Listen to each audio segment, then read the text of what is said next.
Thank you. Hello, everyone. And I guess big applause for you guys for staying so late. We are running a little bit late, as everyone probably realize.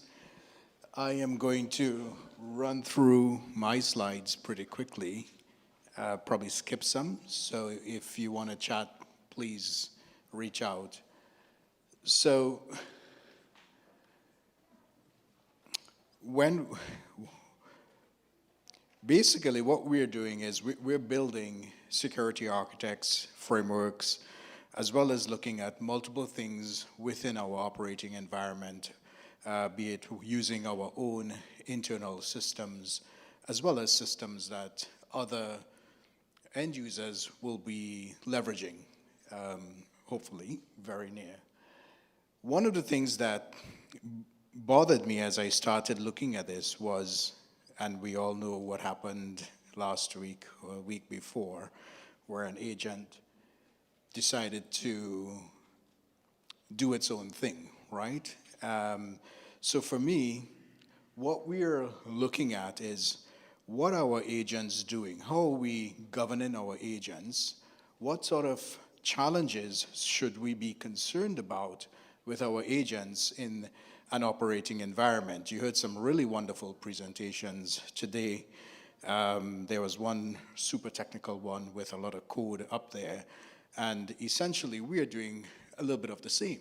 When you think about orchestration, when you think about runtime, when you think about prompt, when you think about prompt engineering, and so on. So for us, when we thought about this situation, not the one last week, but it occurred, but we were thinking hypothetically, what happens if an agent decides to do what it wants to do outside the limits and bounds of what its intent is supposed to be? I think I'm blocking you. So for us, what we wanted to look at was really look beyond the model and look at the control boundary itself.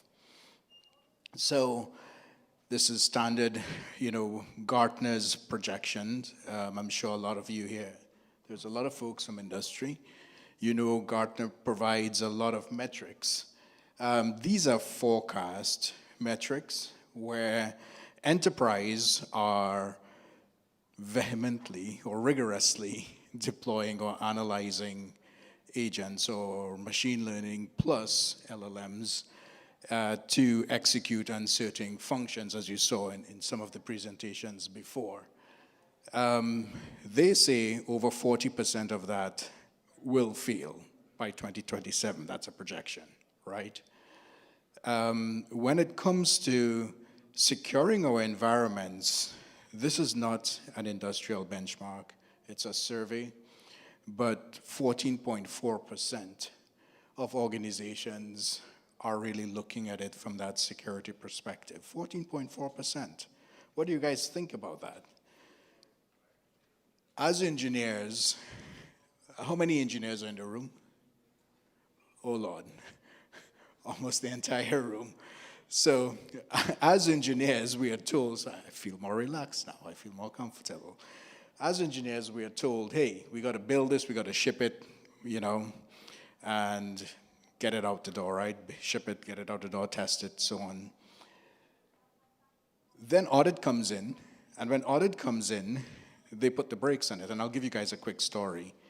I was working on a system, and we were doing fine, and audit came to me and said, hey, we just checked the agent's privileges and entitlements. And it seems as though they can just do anything they want. Yeah, right. They could have. So basically, audit came in and put brakes on what we were supposed to do. We had to stop. We had to re-engineer. We had to work with the identity team. We had to build identities. And we had to ensure with those identities, we had a signed intent. And that signed intent, as everyone knows, is sort of a contract that defines what the agent should be doing based on the outcomes it should be delivering, in theory, right? So this basically is our environment before AI, right? Forget the downstream agents on the right. The user SaaS business systems. This is typically how an environment ran. It was linear. We know what we were asking systems to do. We know what users were doing. And we were able to put governance, controls, security metrics around those things. Today, what do we have? When a user or an agent, or a user and an agent, is working, everything comes together. So a user executes a request.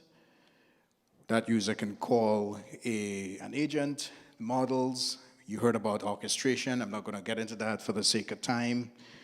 And basically, what we have here is an entire ecosystem that's taken a life of its own in real time, simultaneously. So what do we have to do? What we're doing at Thales, we're looking at multiple things from the execution, the runtime, governance, as well as evidence layer. Because simply saying, hey, we're going to follow linear processes, we're going to follow a linear governance model, we're going to follow basic testing that we do for software, we're going to embed QA and so on, is not enough today, right? Simply because we're looking at workflows that are occurring in tandem. We are looking at functions that are tied to those workflows that sometimes we're not sure who is responsible, who is accountable for those functions within those workflows. So now we have to build a database or a collection of transactions that has records, and what those transactions, when they are executing, what is the impact? How can we build risk metrics based on those impact and then create that evidence layer? So basically at the bottom, we're subdividing everything based on a human request, delegated authority, and delegated authority, you guys have heard sub-agents and so on. And basically the challenge and the concern for me and my team is when we assign privileges, entitlements to a sub-agent, is that sub-agent acting as it should? If it's acting on behalf of another agent and it inherits the privileges and the entitlements, the authorizations of the primary agent, should that be happening, right? And most of us already know it should not be happening, right? And most of us in this room are working on making sure that should not be happening, but we are a finite group. Over larger in industry, the challenge I'm seeing is people are skipping steps because we need to build and ship. And if we build and ship, we open ourselves up to risk. So for us, with that evidence layer, what we want to do, we're not looking so much as at the agent as much as we're looking at the control path. So the control path is dynamic, so we have to have hooks into that control path to basically assess in real time where something could go wrong, to predict what could go wrong, and to define an outcome when something goes wrong, and then build risk controls against that. Right. And, you know, quite a few times I've given several talks, and everybody talks about observability and governance, and we see observability and governance interchanged a lot. Have you guys seen that? Yeah, isn't it frustrating? So for us, observability is good. We can see what's happening, right? But can we do something about it? That's the question. And then when we think about governance, we know that we're seeing something occurring because the model is executing, but we need to be able to assess that control path and then apply governance on that control path based on an outcome. And that outcome basically exists to enforce decisions. And those decisions are basically bound to identity, policy, and authorization. So with that, then we can build decision matrix.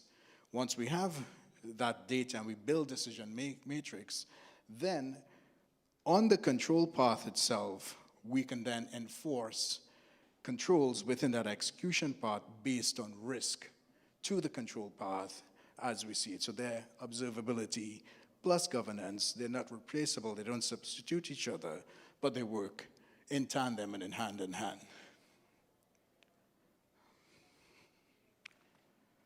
Somebody told me once that AI is all about software. What do you guys think? Yes or no? Yes, hands up. No? Yeah, sorry, yes. For me, sorry guys, I think I messed up this slide. But let's just jump into it, right? So as we are running systems and as we are testing our systems, we built an entire, I would say, for want of a better word, we built a contract.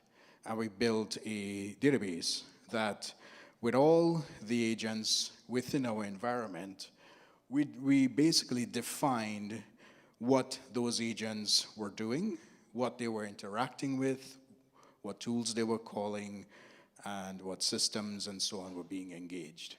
And basically, that's our declared authority. Now, when everything was running, guess what happened? We saw variances, right? We saw variances that was not what we told the things to do in the declared state, the declared authority. So basically, what we started to do was analysis around that variance. So with that variance, we basically built that across our runtime trust plane, and we were comparing declared versus observed, and the metrics from identity, delegation, policy, risk, and the evidence layer I showed you guys earlier. Now, all of that is good. Some people say drift is bad. What do you guys think? Yes? Probably? No? Yeah.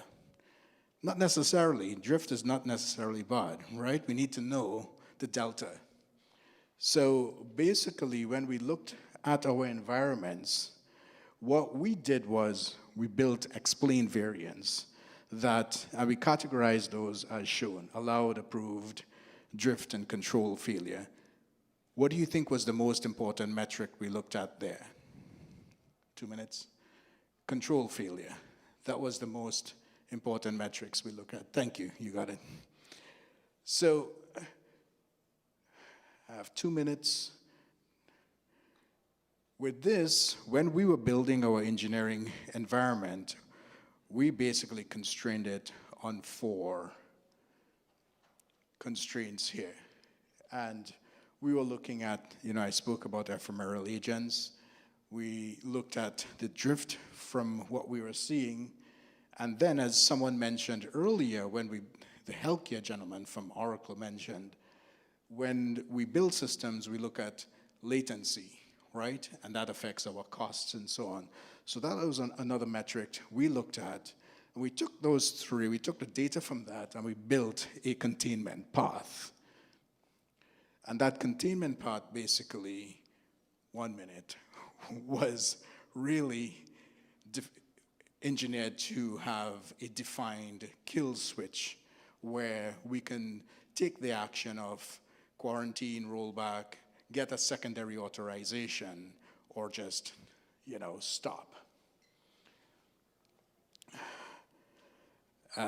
This one is really important. When we were running our systems, the key thing for us here was the function from agent and the decision proposal. We basically looked at the envelope within our runtime trust plane across those 4 authority, policy, risk tier, and evidence before we could do an execution commit. But that wasn't just all that we did. we tag that with risk categories where a low risk would auto-execute and so on, and then the high risk needed human approval. So, with that said, if I can have 30 seconds, what we have built in our environment is a record of trust that runs, that is tied simultaneously across the top boundaries. And basically that record of trust runs in real time. So everything from identity to action, we monitor and manage that, and we build that authority of trust. This is our environment where we have built the premise of, or the concept of guardian angels, and we can, agents. We can talk about that since my time's up later on. So thank you very much, and guys have a good rest of the evening.